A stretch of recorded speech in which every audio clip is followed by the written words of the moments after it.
सन 1960 ਦੌਰਾਨ ਜਦੋਂ ਹਿੰਦੁਸਤਾਨ ਵਿੱਚ ਨਕਸਲਵਾੜੀ ਲਹਿਰ ਦਾ ਉਭਾਰ ਕਾਫੀ ਹੱਦ ਤੱਕ ਸੀ, ਜਿਸ ਦਾ ਪ੍ਰਭਾਵ ਪੰਜਾਬ ਵਿੱਚ ਵੀ ਪਿਆ।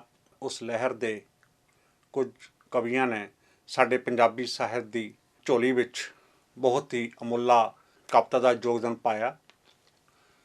ਸੰਤ ਰਾਮਦਾਸੀ, ਪਾਸ਼, ਲਾਲ ਸਿੰਘ ਦਿਲ ਇੱਕ ਅਜਿਹੇ ਵਿਲੱਖਣ ਨਾਂ ਹਨ, ਪਰ ਵਿਸ਼ੇਸ਼ ਤੌਰ 'ਤੇ ਜੋ ਨਾਂ ਪ੍ਰਗਟ ਹੋਇਆ ਡਾਕਟਰ ਸਤਿੰਦਰ ਧੰਜਲ, ਜੋ ਅੱਜ ਕੱਲ੍ਹ ਕੈਨੇਡਾ ਦੇ ਸ਼ਹਿਰ ਕੈਮਲੂਸ ਵਿਖੇ ਰਹਿ ਰਹੇ ਹਨ ਅਤੇ ਉਹ ਅੱਜ ਸਾਡੇ ਸਟੂਡੀਓ ਵਿੱਚ ਆਏ ਹਨ। ਅਸੀਂ ਉਹਨਾਂ ਦਾ ਹਾਰਦਿਕ ਸਵਾਗਤ ਕਰਦੇ ਹਾਂ। ਡਾਕਟਰ ਸਤਿੰਦਰ ਧੰਜਲ ਜੀ, ਸਾਡੇ ਸਟੂਡੀਓ ਵਿੱਚ ਤੁਹਾਡੇ ਆਉਣ ਦਾ ਬਹੁਤ ਹੀ ਬਹੁਤ ਜੀ ਆਇਆਂ ਨੂੰ।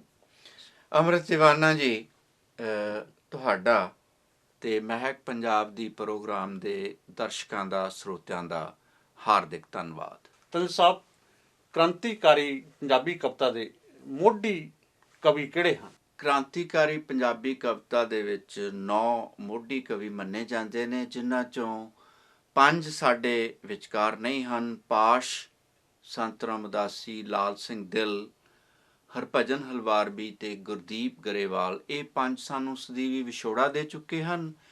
ਜਿਹੜੇ 4 ਹੋਰ ਮੋਢੀ ਕ੍ਰਾਂਤੀਕਾਰੀ ਕਵੀ ਸਾਡੇ ਵਿਚਕਾਰ ਹਨ, ਉਹਨਾਂ 'ਚ ਪ੍ਰਮੁੱਖ ਨਾਮ ਨੇ ਦਰਸ਼ਨ ਖਟਕੜ, ਅਮਰਜੀਤ ਚੰਦਨ, ਡਾਕਟਰ ਵਿਰਾਮ ਸੰਧੂ ਅਤੇ ਸੰਤ ਸੰਧੂ। ਧੰਜਲ ਭਾਜੀ, ਤੁਸੀਂ ਕਿਹੜੇ ਕਿਹੜੇ ਕਾਵਿ ਸੰਗ੍ਰਹਿ ਲਿਖੇ? ਮੇਰੇ ਹੁਣ ਤੱਕ 4 ਕਾਵਿ ਸੰਗ੍ਰਹਿ ਪ੍ਰਕਾਸ਼ਿਤ ਹੋ ਚੁੱਕੇ ਨੇ। ਪਹਿਲਾ ਕਾਵਿ ਸੰਗ੍ਰਹਿ ਸੀ ਦੀਵਾਨਾ ਜੀ ਸੂਰਜਾਂ ਦੇ ਹਮਸਫ਼ਰ, ਜੋ 1972 ਦੇ ਵਿੱਚ ਮੇਰੇ ਕੈਨੇਡਾ ਆਉਣ ਤੋਂ ਥੋੜ੍ਹਾ ਜਿਹਾ ਚਿਰ ਪਹਿਲਾਂ ਹਿੰਦੁਸਤਾਨ 'ਚ ਪ੍ਰਕਾਸ਼ਿਤ ਹੋਇਆ। ਦੂਜਾ ਕਾਵਿ ਸੰਗ੍ਰਹਿ 3 ਕੋਣ, ਜਿਹੜਾ ਮੇਰੇ ਤੋਂ ਇਲਾਵਾ ਇਕਬਾਲ ਰਾਮੂਵਾਲੀਆ ਅਤੇ ਸੁਖਿੰਦਰ, 2 ਕੈਨੇਡਾ ਦੇ ਹੋਰ ਸ਼ਾਇਰ ਮਿੱਤਰ ਨੇ, ਸਾਡਾ ਤਿੰਨਾਂ ਦਾ ਸਾਂਝਾ ਕਾਵਿ ਸੰਗ੍ਰਹਿ ਹੈ।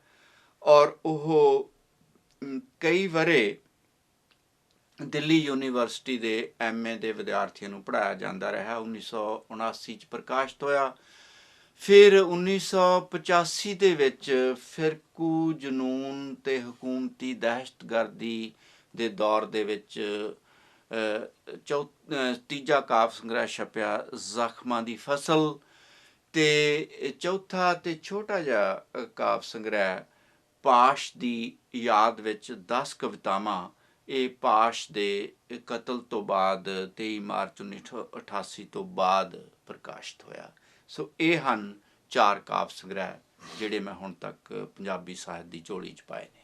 ਧੰਜਲ ਸਾਹਿਬ, ਕਵਿਤਾ ਤੋਂ ਇਲਾਵਾ ਤੁਸੀਂ ਪੰਜਾਬੀ ਸਾਹਿਤ ਦੇ ਹੋਰ ਕਿਹੜੇ ਕਿਹੜੇ ਰੂਪਾਂ ਨਾਲ ਜੁੜੇ ਹੋਏ? ਕਵਿਤਾ ਤੋਂ ਇਲਾਵਾ ਮੈਂ ਪੰਜਾਬੀ ਪੱਤਰਕਾਰੀ ਨਾਲ ਵੀ ਜੁੜਿਆ ਰਿਹਾ। ਕੈਨੇਡਾ ਦਾ ਸਾਹਿਤਕ ਅਤੇ ਸੱਭਿਆਚਾਰਕ ਮੈਗਜ਼ੀਨ ਵਤਨੋਂ ਦੂਰ, ਜੋ 1973 ਤੋਂ ਲੈ ਕੇ 1986 ਤੱਕ ਪ੍ਰਕਾਸ਼ਿਤ ਹੁੰਦਾ ਰਿਹਾ, ਉਹਦੇ ਨਾਲ ਮੈਂ ਕਈ ਰੂਪਾਂ 'ਚ ਸੰਪਾਦਕ ਤੋਂ ਲੈ ਕੇ ਸੰਪਾਦਕੀ ਬੋਰਡ ਦੇ ਮੈਂਬਰ ਤੱਕ ਕਈ ਰੂਪਾਂ 'ਚ ਜੁੜਿਆ ਰਿਹਾ। ਉਸ ਤੋਂ ਇਲਾਵਾ ਮੈਂ ਪੰਜਾਬੀ ਆਲੋਚਨਾ ਨਾਲ ਵੀ ਜੁੜਿਆ ਹੋਇਆ ਅਤੇ ਪੰਜਾਬੀ ਰੰਗ ਮੰਚ ਦੇ ਨਾਲ ਵੀ ਮੇਰਾ ਨੇੜਲਾ ਸੰਬੰਧ ਰਿਹਾ, ਵਿਸ਼ੇਸ਼ ਕਰਕੇ ਕੈਨੇਡਾ ਦੇ ਪੰਜਾਬੀ ਨਾਟਕ ਅਤੇ ਰੰਗਮੰਚ ਨਾਲ। ਧੰਜਲ ਸਾਹਿਬ, ਕੈਨੇਡਾ ਦੇ ਪੰਜਾਬੀ ਰੰਗਮੰਚ ਅਤੇ ਨਾਟਕ ਨਾਲ ਤੁਸੀਂ ਕਿਸ ਤਰ੍ਹਾਂ ਜੁੜੇ ਹੋਏ ਹੋ? ਵੀਰ ਅੰਮ੍ਰਿਤ, ਕੈਨੇਡਾ ਦਾ ਪਹਿਲਾ ਪੰਜਾਬੀ ਨਾਟਕ, ਜਿਸ ਦਾ ਨਾਮ ਸੀ ਤੀਜੀ ਪਾਸ, ਜਿਹੜਾ ਕਿ ਹਿੰਦੁਸਤਾਨ ਦੇ ਵਿਦਿਅਕ ਸਿਸਟਮ ਦੇ ਉੱਤੇ ਵਿਅੰਗ ਸੀ ਔਰ ਪ੍ਰੋਫੈਸਰ ਬਲਵੀਰ ਸਿੰਘ ਦਾ ਲਿਖਿਆ ਹੋਇਆ ਸੀ, ਉਸ ਨਾਟਕ ਨੂੰ ਨਿਰਦੇਸ਼ਿਤ ਕਰਨ ਦਾ, ਡਾਇਰੈਕਟ ਕਰਨ ਦਾ ਜਿਹੜਾ ਮਾਣ ਹੈ, ਜ਼ਿੰਮੇਵਾਰੀ ਹੈ, ਉਹ ਵੀ ਮੇਰੇ ਹਿੱਸੇ ਆਈ। ਸੋ ਕੈਨੇਡਾ ਦਾ ਪਹਿਲਾ ਪੰਜਾਬੀ ਨਾਟਕ ਮੈਂ ਡਾਇਰੈਕਟ ਕੀਤਾ, ਜਿਹੜਾ ਅਸੀਂ 16 ਦਸੰਬਰ 1972 ਨੂੰ ਵੈਨਕੂਵਰ ਦੇ ਕਲਰਨੀ ਸੈਕੰਡਰੀ ਸਕੂਲ ਦੇ ਵਿੱਚ ਪੇਸ਼ ਕੀਤਾ। ਉਸ ਤੋਂ ਇਲਾਵਾ ਮੈਂ ਪ੍ਰਸਿੱਧ ਨਾਟਕਕਾਰ ਪਟਿਆਲਾ ਕਲਾ ਮੰਚ ਦੇ ਹਰਪਾਲ ਟਿਵਾਣਾ ਜੀ, ਉਹਨਾਂ ਦੀ ਨਿਰਦੇਸ਼ਨਾ ਹੇਠ ਚਮਕੌਰ ਦੀ ਗੜੀ ਅਤੇ ਕਣਕ ਦੀ ਬੱਲੀ ਨਾਟਕਾਂ ਦੇ ਵਿੱਚ ਕੰਮ ਕੀਤਾ। ਯੋਗਰਾਜ ਸੇਢਾ, ਮੋਹਨ ਬੱਗਨ ਤੇ ਗੁਰਦੀਪ ਗਰੇਵਾਲ ਦੇ ਨਾਲ ਲੋਹਾ ਕੁੱਟਰ ਅਤੇ ਇੱਕ ਹੋਰ ਨਾਟਕ ਰੱਤਾ ਸਾਲੂ, ਉਹਨਾਂ ਦੇ ਵਿੱਚ ਵੀ ਮੈਂ ਨਜ਼ਦੀਕੀ ਤੌਰ 'ਤੇ ਕੰਮ ਕੀਤਾ। ਅਤੇ ਪਿਛਲੇ ਕੁਝ ਵਰ੍ਹਿਆਂ ਦੇ ਵਿੱਚ ਤੁਹਾਨੂੰ ਪਤਾ ਹੀ ਆ ਦੀਵਾਨਾ ਜੀ ਕਿ ਕੈਮਲੂਪਸ ਦੀਆਂ ਮੱਛੀਆਂ ਨਾਟਕ, ਜੋ ਕਿ ਡਾਕਟਰ ਆਤਮਜੀਤ ਦੀ ਰਚਨਾ ਹੈ, ਜਿਨ੍ਹਾਂ ਨੂੰ ਦੀਵਾਨਾ ਜੀ ਇਸ ਵਰ੍ਹੇ ਇਤਫਾਕਨ ਸਾਹਿਤ ਅਕੈਡਮੀ ਦਾ, ਸਾਡੇ ਹਿੰਦੁਸਤਾਨ ਦਾ ਸਭ ਤੋਂ ਸ਼੍ਰੇਸ਼ਠ ਅਵਾਰਡ ਵੀ ਮਿਲਿਆ। ਉਹਨਾਂ ਨੇ ਜੋ ਨਾਟਕ ਲਿਖਿਆ ਸੀ ਕੈਮਲੂਪਸ ਦੀਆਂ ਮੱਛੀਆਂ, ਉਹਦੇ 'ਤੇ ਮੈਂ ਇੱਕ ਆਲੋਚਨਾਤਮਕ ਕਿਤਾਬ ਲਿਖੀ ਸੀ ਜਿਸ ਦਾ ਨਾਮ ਸੀ ਨਾਟਕ ਰੰਗਮੰਚ ਆਤਮਜੀਤ ਅਤੇ ਕੈਮਲੂਪਸ ਦੀਆਂ ਮੱਛੀਆਂ।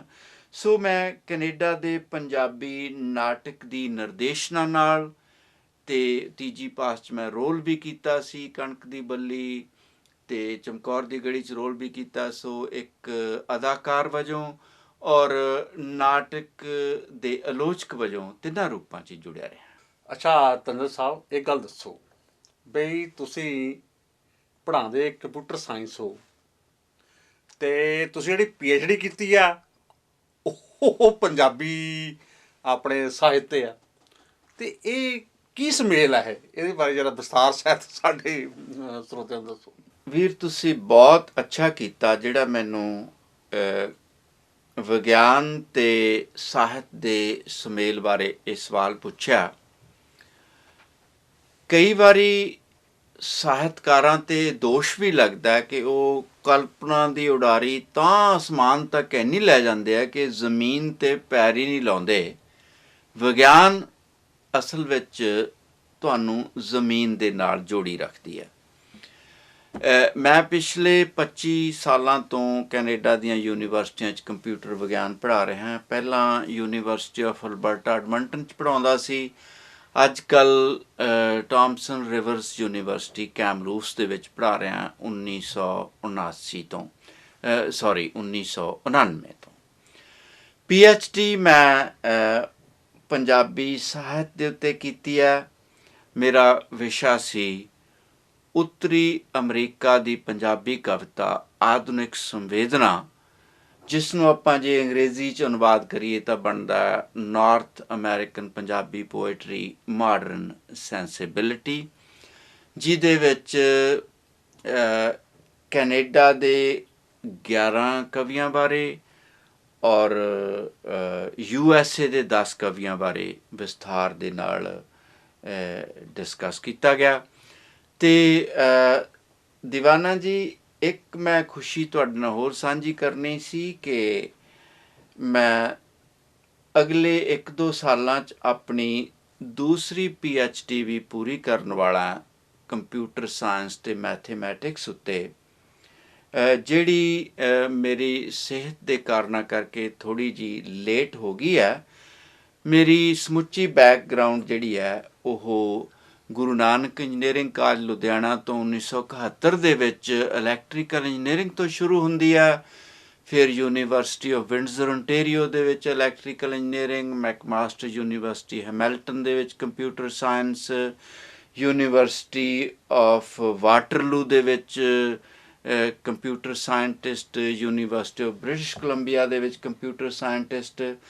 ਸੋ ਮੈਂ ਅਖੀਰ ਦੇ ਵਿੱਚ ਤੁਹਾਡੇ ਦਰਸ਼ਕਾਂ ਸਰੋਤਿਆਂ ਨੂੰ ਇਹ ਕਹਿਣਾ ਚਾਹੂੰਗਾ ਕਿ ਸਾਹਿਤ ਤੋਂ ਵੀ ਬਹੁਤ ਕੁਝ ਸਿੱਖਿਆ ਜਾ ਸਕਦਾ ਹੈ ਅਤੇ ਵਿਗਿਆਨ ਤੋਂ ਵੀ, ਅਤੇ ਦੋਹਾਂ ਦੇ ਸੁਮੇਲ ਤੋਂ।